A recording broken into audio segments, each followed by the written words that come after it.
नमस्कार दोस्तों, स्वागत है आप सभी का ऑनलाइन बोर्ड स्टडी चैनल में। बीपीएससी टीआरई 4 जो लोग तैयारियां कर रहे हैं उनके लिए मेरे यहाँ टारगेट है कि 100 प्रैक्टिस सेट आपके एग्जाम तक मैं समाप्त कराऊं। और आज ये प्रैक्टिस सेट 14वां है और रेगुलर शाम के 6 बजे सभी को जुड़ जाइए, अपने साथियों को बुला लीजिए। गुड इवनिंग सभी को। और शुरू करते हैं आज का प्रैक्टिस सेट। आप सभी यदि 100 प्रैक्टिस सेट टारगेट पूरा करना चाहते हैं और आप लोग मेरे चैनल पर पहली बार आए हैं और अभी तक सब्सक्राइब नहीं किए हैं, सब्सक्राइब कर लीजिए, तब जाकर के आपको 100 प्रैक्टिस सेट आपको मेरे यहाँ मिल पाएगा। मार्केट में जितने भी प्रकाशन आएंगे बेटर प्रकाशन जो आपके एग्जाम के लिए अच्छा होगा। प्रैक्टिस सेट करने से क्या होता है मैं आपको बताने वाला हूँ। आज फुल मूड में हूँ। प्रैक्टिस सेट से सबसे ज्यादा प्रश्न याद होते हैं, ठीक है। इसलिए अगर आप 100 प्रैक्टिस सेट टारगेट पूरा कर लेते हैं, निश्चित तौर पर आपका टीआरई 4 निकल जाएगा और आपकी नौकरी लग जाएगी, बेरोजगारी आपकी घर से दूर हो जाएगी। तो चलिए शुरू करते हैं आज का ये क्लास। अपने साथियों के पास शेयर करके बुला लीजिए सभी को। Good evening. आदेश जारी करने का अधिकार राष्ट्रपति का कौन सा अधिकार है? बताए बताए कौन सा होगा? तो विधायी अधिकार होता है ना, विधि अधिकार होता है आपका। आदेश जारी करने का अधिकार राष्ट्रपति का जो होता है विधायी अधिकार होता है। आपका उत्तर ए पर जाएगा। नेक्स्ट प्रश्न पर आते हैं। आप सभी फटाफट करेंगे क्लास को, क्योंकि समय की बर्बादी नहीं हो इसलिए मैं 4 ऑप्शन नहीं पढ़ता हूं। 4 ऑप्शन आप लोग पढ़ सकते हैं, उतना समय आपको मिल सकता है, ठीक है, जिसमें मैं बोलता हूं। संघ लोक सेवा आयोग का प्रधान कौन होता है? संघ लोक सेवा आयोग का प्रधान मैं आपको बता दूं कौन होता है, तो सरकारी या ख्याति प्राप्त व्यक्ति हो सकता है, ठीक है। आपका उत्तर यहाँ पे बी पर हो जाएगा। जिन्होंने बी किया उनका सही जा रहा है। नेक्स्ट प्रश्न है, भारत का कौन सा जैव संरक्षित क्षेत्र world network of biosphere reserve में शामिल नहीं है? कौन सा हो जाएगा? कौन सा शामिल नहीं है ये बताना है। देखिए, नंदा देवी है, मानस है, लेकिन सुंदरवन जो है अभी वर्ल्ड नेटवर्क ऑफ बायोस्फीयर में शामिल नहीं किया गया अभी। आपका उत्तर बी पर जाएगा। नेक्स्ट है, भारत में स्थित सक्रिय ज्वालामुखी का नाम क्या है? बताएं फटाफट। सक्रिय ज्वालामुखी का नाम क्या है? तो हो जाएगा बैरन द्वीप। भारत में स्थित है जो सक्रिय ज्वालामुखी है बैरन द्वीप दोस्तों। अंडमान निकोबार द्वीप आप लोग देखोगा वहीं पे है दोस्तों ये बैरन द्वीप। नेक्स्ट प्रश्न पर आते हैं। निम्नलिखित में कौन सा जल संधि अंडमान निकोबार द्वीप समूह को अलग करती है?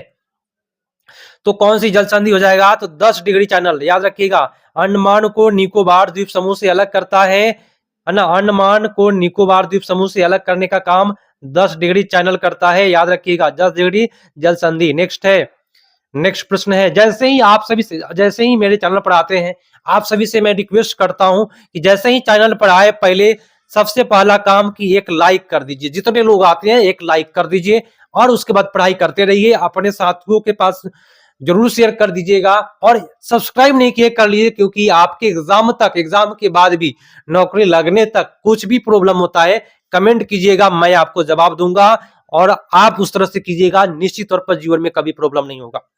यह चैनल आपको हमेशा सहयोग करेगा। निम्नलिखित में कौन सी नदी बंगाल की खाड़ी में गिरती है? आपका उत्तर होगा कावेरी नदी। ये कहां गिरता है? बंगाल की खाड़ी में गिरता है, ठीक है। कावेरी नदी पर एक जलप्रपात भी है दोस्तों, उसका नाम आप लोग कमेंट करके बताइएगा। कावेरी नदी पर कौन सा जलप्रपात है वो बताना है कमेंट बॉक्स में। निम्नलिखित में किस भारतीय राज्य की कोई तट रेखा नहीं है? कौन सा भारतीय राज्य है जिसका कोई भी तट रेखा नहीं है? गुजरात का है, पश्चिम बंगाल का है, लेकिन बिहार का नहीं दोस्तों। कोई भी तट रेखा, कोई भी समुद्र से नहीं जुड़ा हुआ है।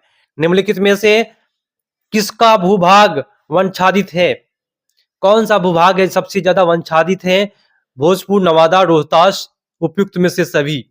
तो मैं आपको बता दूं किसका भाग जो है वह एक से अधिक हो जाएंगे, उपयुक्त में से अधिक है इसमें रोहतास है, भोजपुर है, नवादा है, सबके जो भूभाग है वनच्छादित है। आपका उत्तर हो जाएगा डी।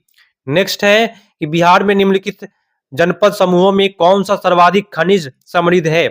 कौन सा जनपद जो है सबसे अधिक खनिज समृद्ध है? उत्तर बताए। भागलपुर, मुंगेर, लखीसराय, जमुई। यहाँ पे सबसे अधिक खनिज समृद्ध है, यहाँ पे खनिज मिलेगा सबसे ज्यादा। तो आपको याद करना है भागलपुर, मुंगेर, लखीसराय, जमुई, ठीक है। यहाँ सबसे अधिक खनिज मिलेंगे। बिहार प्रदेश में तेजी से विकास करने वाला उद्योग कौन सा है? सबसे तेजी से विकास बिहार में किसका हुआ है? तो मैं आपको बता दूं, यहां होगा गेहूं, मक्का, चावल, दूध, खाद, तेल। तो यहां सभी हो जाएंगे, है ना। उपयुक्त एक से अधिक आपका उत्तर हो जाएगा। D is the right answer. दोस्तों आप सभी जुड़े रहिए और अपने साथियों को जोड़ो, एक लाइक जरूर कीजिए। और मेरा टारगेट है कि आप सभी को 100 प्रैक्टिस सेट उपलब्ध कराऊं, और जिनका ये 100 प्रैक्टिस सेट पूरा वीडियो जो व्यक्ति देख लिए, निश्चित तौर पर बीपीएससी तैयारी 4 अच्छा करके आएंगे, नौकरी लगेगी। 100 प्रैक्टिस सेट का टारगेट है, और मेरा टारगेट है कि 100 प्रैक्टिस सेट में पूरा करूं। तो आप लोग एक टारगेट पूरा करें कि 1 लाख सब्सक्राइबर जल्द पूरा हो जाए। ठीक है, नेक्स्ट प्रश्न है, भारत पाकिस्तान के बीच शिमला समझौता कब हुआ था? शिमला समझौता की भारत और पाकिस्तान के बीच हुआ था, वो कब हुआ था ये बताना है। काफी मजेदार प्रश्न है, काफी हिट प्रश्न है। तो 2 जुलाई 1972 को हुआ है। दोस्तों कानपुर षड्यंत्र केस में निम्नलिखित में कौन शामिल नहीं था? कौन सा शामिल नहीं था? डांगे था, गुलाम हुसैन थे, लेकिन सत भक्त नहीं थे। ठीक है, गुरु अर्जुन देव को जहांगीर ने 1624 ईस्वी में किसके कहने पर मृत्यु दंड दे दिया?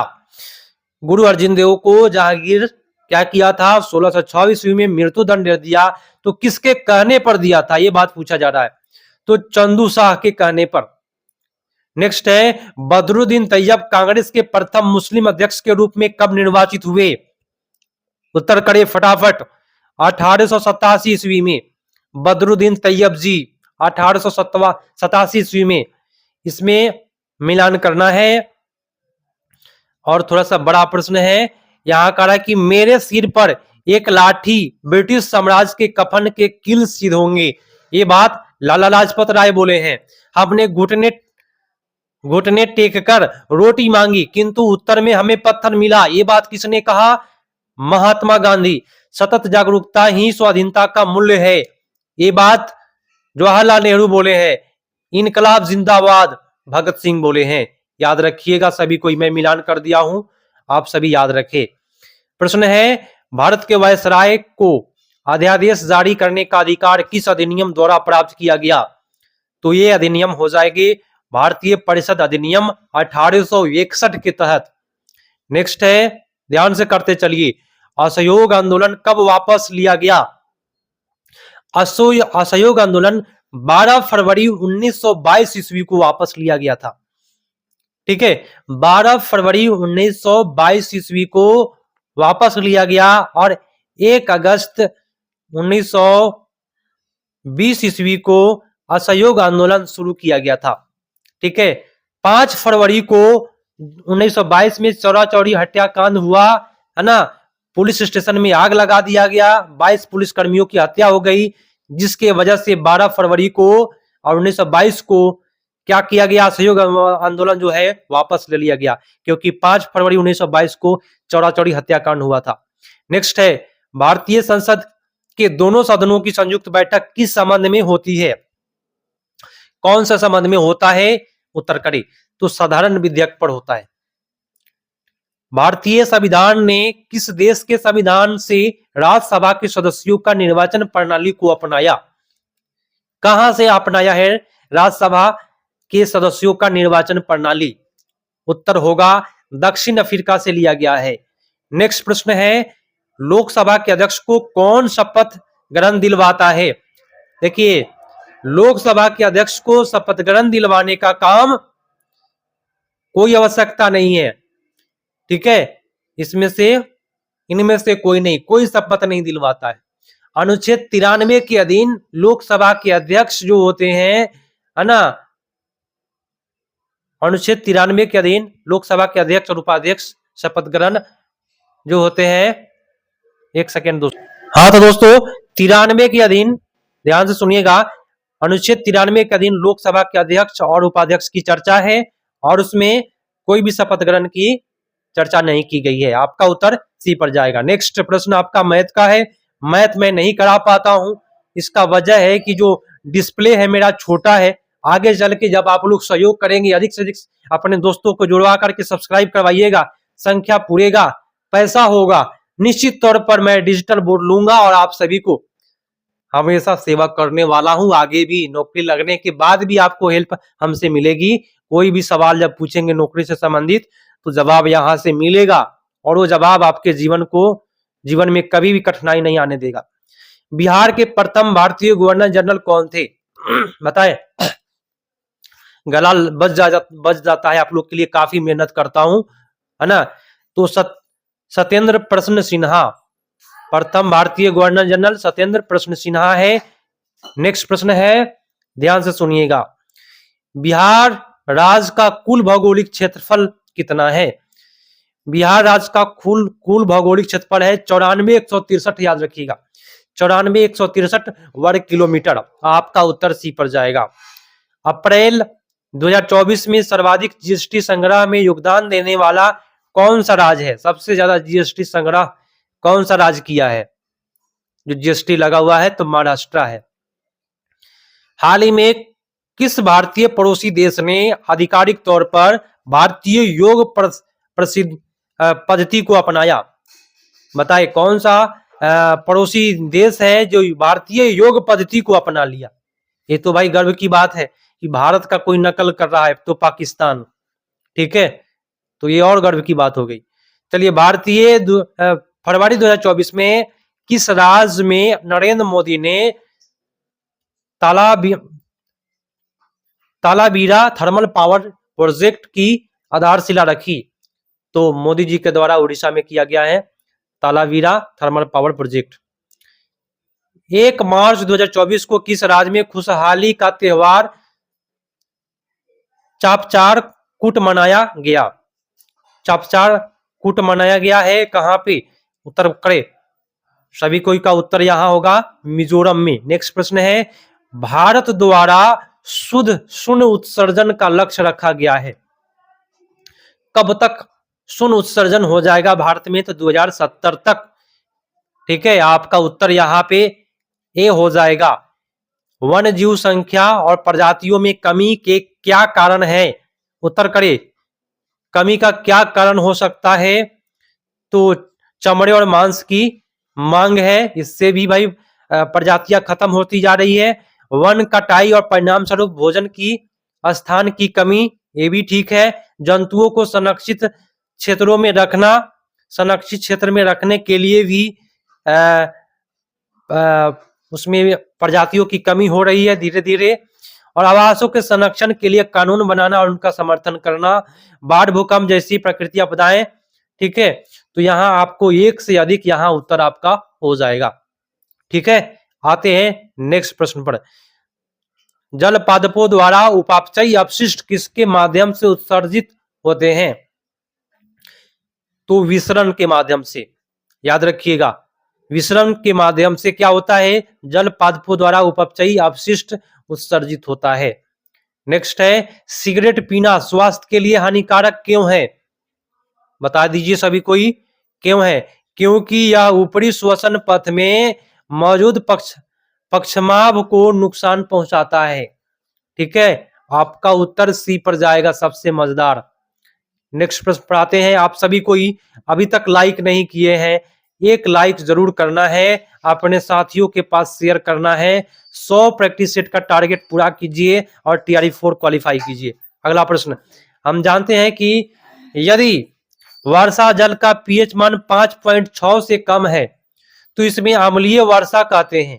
जब अम्लीय वर्षा नदियों में बह जाता है तो क्यों होता है ऐसा? तो नदी जल का pH मान कम हो जाता है।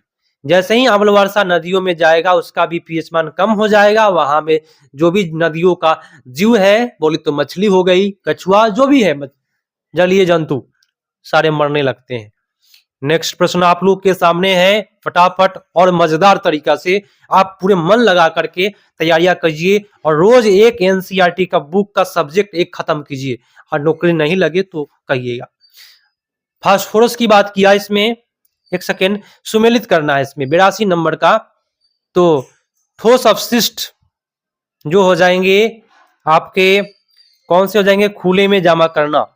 ठोस अपशिष्ट को खुला में जमा कर सकते हैं। जैव अपशिष्ट को कंपोस्ट बना सकते हैं, और हॉस्पिटल अपशिष्ट जो हॉस्पिटल से जो प्राप्त होते हैं उसको जला देना ही उचित है, क्योंकि बीमारियों का कारण बनता है। ठीक है, आगे चलते हैं क्या, आगे बढ़ते हैं। मछलियों, कुछ मछलियां पानी या घूंट लेकर सांस लेती है। ये मछलियां पानी का घूंट डैश से प्राप्त करता है। उत्तर करें होगा प्रति मिनट हवा को सांस लेने वाले जीवों की तुलना में अधिक बार लेता है।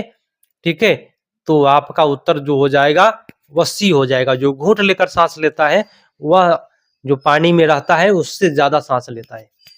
नेक्स्ट प्रश्न है, निम्नलिखित में कौन सा अजैव निम्नीकरणीय है? अजैव निम्नीकरणीय बताए कौन सा?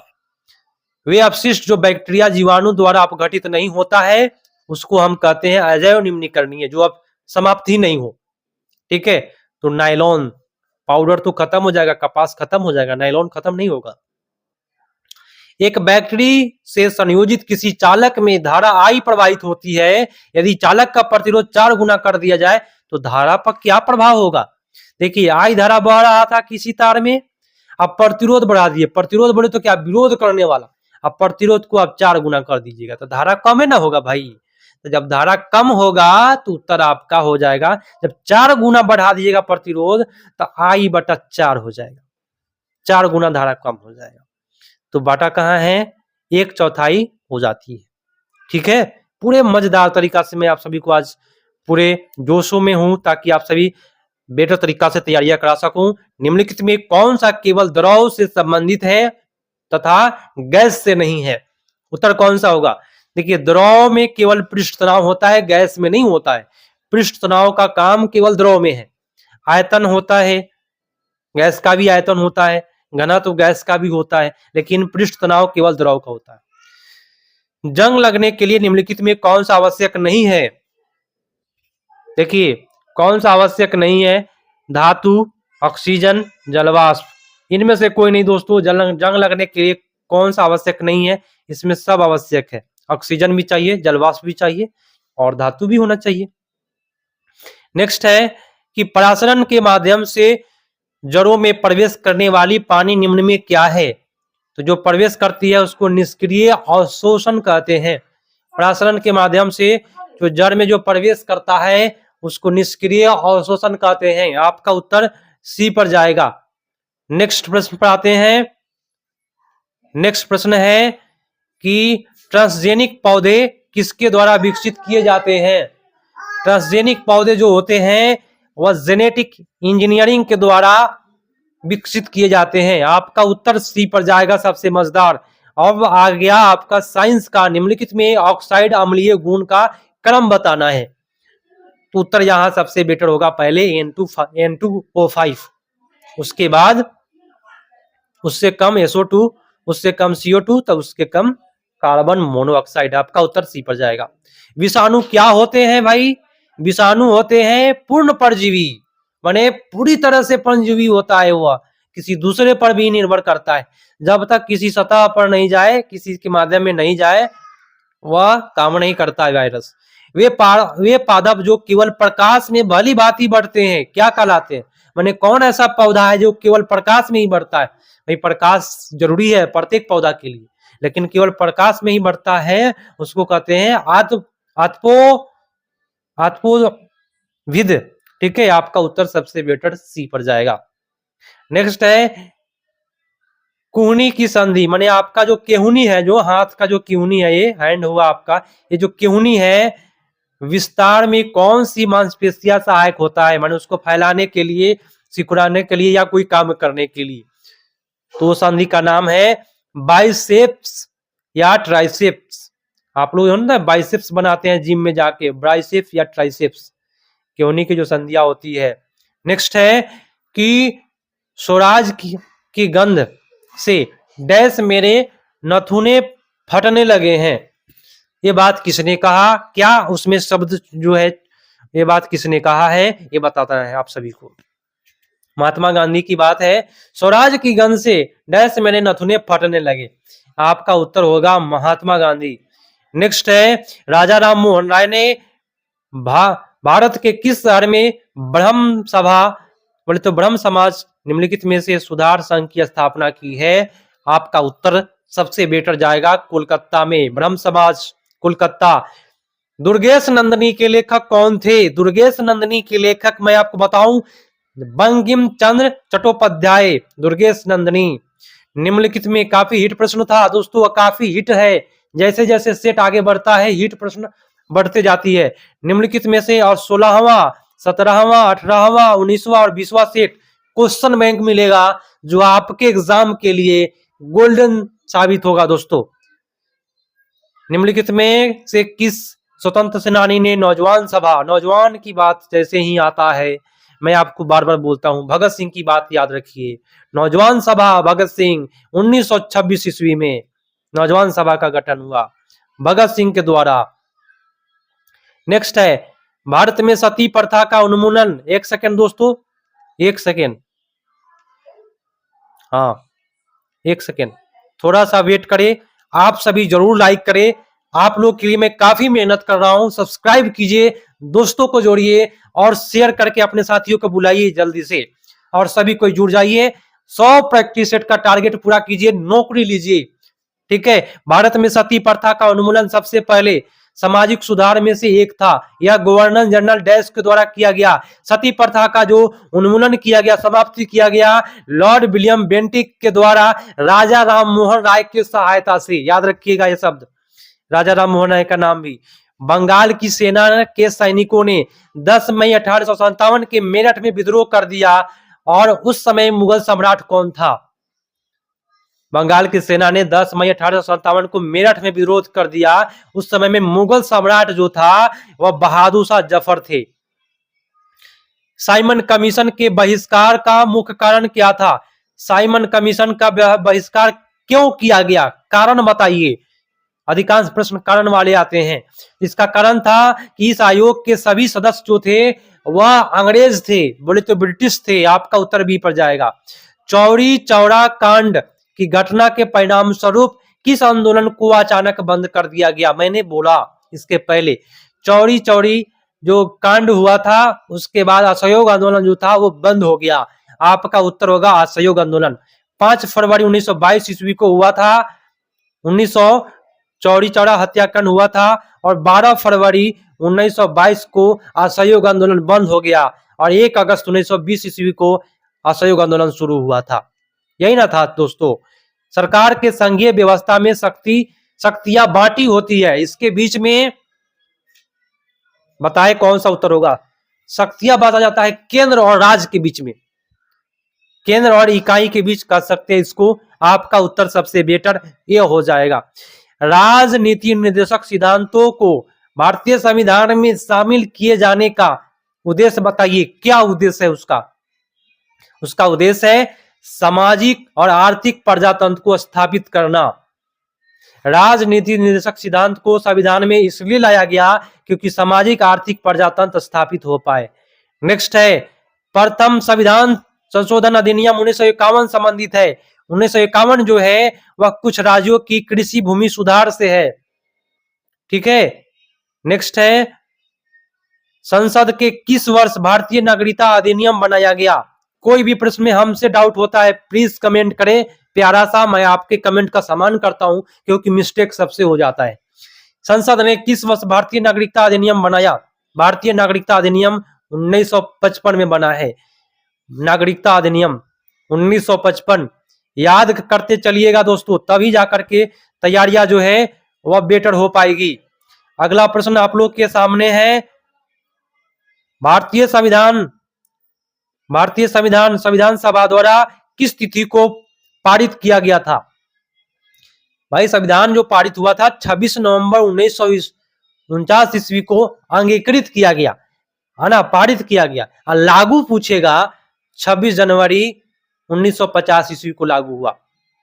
ठीक है, नेक्स्ट प्रश्न है निम्नलिखित में कौन सा असम में स्थित नहीं है? असम में दोस्तों काजीरंगा है। ठीक है, असम में नेमरी राष्ट्रीय उद्यान है, लेकिन डंपा टाइगर रिजर्व जो है वह असम में नहीं है, ये मिजोरम में है दोस्तों। डंपा याद करते चलिए, मजेदार क्लास है आज का। आज के बाद से जो भी क्लास होगी मजेदार होते चली जाएगी। अब जितने प्रश्न होंगे काफी हिट होंगे आपके एग्जाम के लिए। निम्नलिखित में कौन सी सबसे तीव्र भूकंपीय तरंग है? सबसे तीव्र तो प्राथमिक जो होता है ना, प्राइमरी तरंग जो होता है, पी तरंग सबसे तेज होता है। भारत का पहला समुद्री उद्यान कहाँ स्थित है? तो पहला हो जाएगा कच्छ की खाड़ी। ठीक है, उत्तर हो जाएगा पहला कच्छ की खाड़ी है, जो 1980 ईस्वी में समुद्री उद्यान के नाम से जाना जाएगा कच्छ को। नेक्स्ट है गुजरात में है। हिंदू कुश पर्वत सबसे ऊंची चोटी कौन सी है? हिंदू कुश पर्वत का काफी हिट प्रश्न, नया प्रश्न। तो त्रिचमीर नाम है उसका। हिंदू कुश पर्वत का सबसे ऊंचा चोटी है त्रिचमीर। साल्टोरो, साल्टोरो जो है, साल्टोरो कांगड़ी चोटी निम्नलिखित में से किस सीमा पर स्थित है? ये होगा भारत पाक सीमा पर। क्योटो प्रोटोकॉल की पहली प्रतिबद्धता अवधि का लक्ष्य कितनी ग्रीन हाउस गैस उत्सर्जित करने को 1990 में 5.2% तक कम करना था? तो कितनी ग्रीन हाउस गैस उत्सर्जित को, कितना ग्रीन हाउस गैस को उत्सर्जित कर सकते हैं? 6। नेक्स्ट है, भारत की आजादी के समय औद्योगिक क्षेत्र डैश तक सीमित था? यह सीमित था सूती वस्त्र और जूट उद्योग तक सीमित था 19वीं शताब्दी के समय में। नेक्स्ट है कि निम्न में से विभिन्न विकल्पों को पहचान करिए। इसमें विकल्प हो जाएगा वैध मुद्रा, कागजी मुद्रा, नेट मूल्य। ये गलत है दोस्तों, मुद्रा नहीं है, मूल्य है, तो ये अलग है दोस्तों।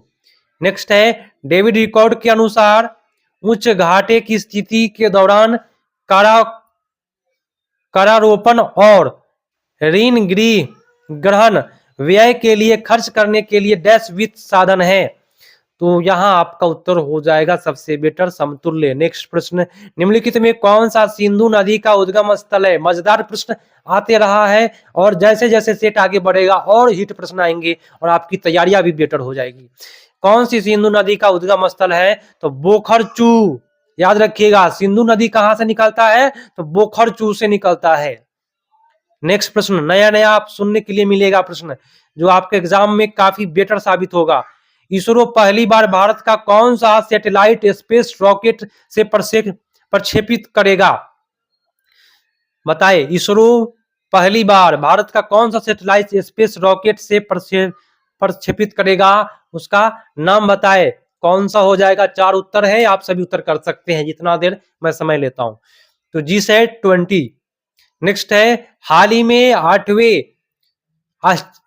आश्चर्य का दर्जा प्राप्त करने वाला अंकुर वाट का मंदिर जो है, ये काफी हिट है दोस्तों। 10वां क्लास से पढ़ते आइए, 10वां क्लास से आप लोग में पढ़े होइएगा, आप लोग पढ़ते आए होंगे। कंबोडिया में अंकुर वाट का मंदिर कहाँ है? कंबोडिया में दोस्तों। नेक्स्ट है, अंग्रेजी भाषा के लिए साहित्य अकादमी पुरस्कार 2023 किसको मिला? अंग्रेजी भाषा के लिए मिला है नीलम शरण गौर को। नेक्स्ट है, राजस्थान के नए राज्यपाल किसे नियुक्त किया गया है? तो राजस्थान के नए राज्यपाल अभी वर्तमान में हरिभाऊ किशन राव बागड़े। नेक्स्ट है, हाल ही में भारत के पहले प्रिंटेड डाकघर का उद्घाटन निम्नलिखित में किस शहर में हुआ? प्रिंटेड डाकघर, ये हिट प्रश्न है दोस्तों। बंगलुरु में हुआ है दोस्तों, प्रिंटेड डाकघर बंगलुरु। आइए अगले प्रश्न पर, तीव्र ग्लोबल वार्मिंग को रोकथाम करने के लिए इनमें से किन प्राकृतिक साधनों का उपयोग विवेकपूर्ण ढंग से करना चाहिए? सबसे ध्यान रख करके तो कोयला पेट्रोलियम का कीजिए, क्योंकि ये सीमित है, आने वाले समय में समाप्त भी हो जाएंगे। निम्न में कौन सा कानून पर्यावरण संरक्षण से संबंधित नहीं है? तो कौन सा कानून नहीं है? सार्वजनिक देयता बीमा अधिनियम 91 है पर्यावरण से।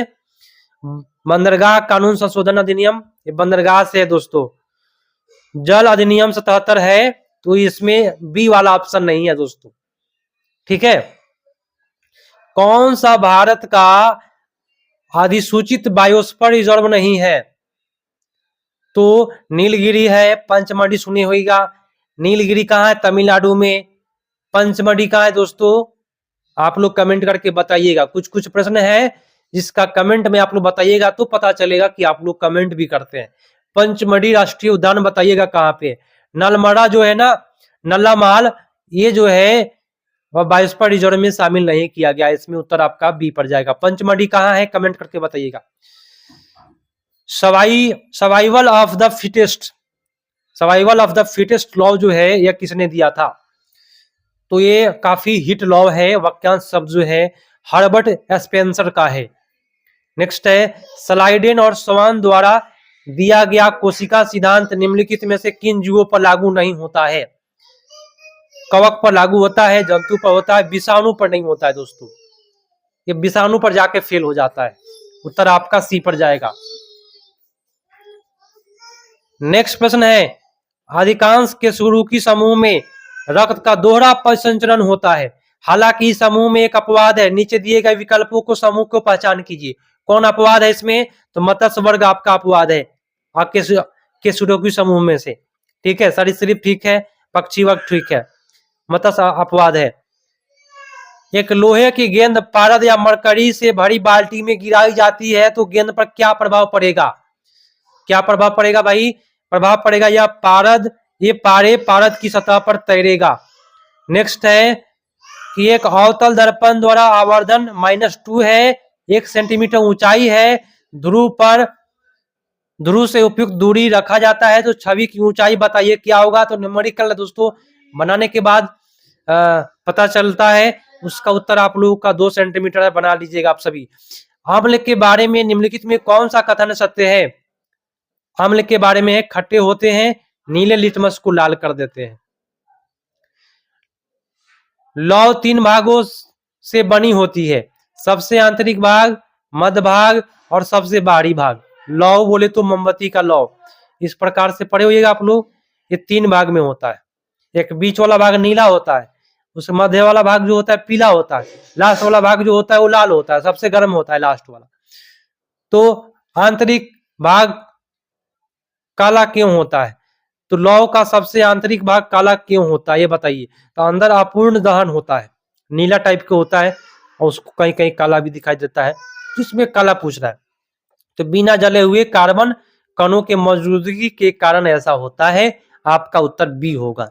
नेक्स्ट है निम्नलिखित में यौगिकों में उस कार्बन बंध की लंबाई के अनुसार बढ़ते क्रम में व्यवस्थित कीजिए। तो होता है, मैं ट्रिक बता दूं, meth, eth, prop, but, pent, hex, oct, non, dec. याद रखिएगा मीथेन, इथेन, सुनते चलिए क्या होता है फर्स्ट में? Methane, ethane, propane, butane, pentane, hexane, heptane, octane, नोनेन और 10वां डोकेन, डेकेन। तो इसका क्रम बताना है। इस प्रकार के प्रश्न पूछे तो इसमें होगा इथाइन, इथीन, इथेन। इसमें पूछा है, इसमें इसके बारे में बताइए, इथीन, इथाइन, इथेन। तो सबसे पहले इथाइन होगा, इथीन होगा, तब इथेन होगा बढ़ते क्रम में। नेक्स्ट प्रश्न पर आते हैं और ये प्रश्न है कि ऊर्जा का अपारंपरिक स्रोत कौन सा है? इसमें होगा सूर्य अपारंपरिक स्रोत है, सूर्य असीमित ऊर्जा प्राप्त होता है। ठीक है। नेक्स्ट है निम्नलिखित में किस खाद्य पदार्थ के भोजन में या किस पदार्थ के भोजन के सेवन से मूत्र में यूरिया की मात्रा बढ़ जाती है? बताए। तो जो ज्यादा मूंगफली खाता है वो ज्यादा यूरिया का उत्सर्जन करेगा। तो आज का क्लास यही समाप्त हुआ। 14वां प्रैक्टिस सेट था जो काफी जोश में, काफी मजेदार तरीका से आप सभी के सामने मैं क्लास समाप्त किया। 15वां बेटर होगा, 16वां, 17वां, 20वां वो तो और बेटर होगा क्योंकि वो क्वेश्चन बैंक है। तब पता चलेगा कि क्वेश्चन पूछता कहां से। तो आप सभी सब्सक्राइब नहीं किए, कर लीजिए, तभी जाकर के आपको क्लास प्रत्येक दिन मिल पाएगा और 100 टारगेट आपका पूरा होगा। आपके घर में जो बेरोजगारी है, जो बेरोजगार बैठे हैं, नौकरी नहीं लग रही है, नौकरी लगेगा। मिलते हैं नेक्स्ट अपडेट में, तब तक के लिए धन्यवाद। एक लाइक करके जाइएगा और प्यारा सा कमेंट कीजिएगा। जय हिंद।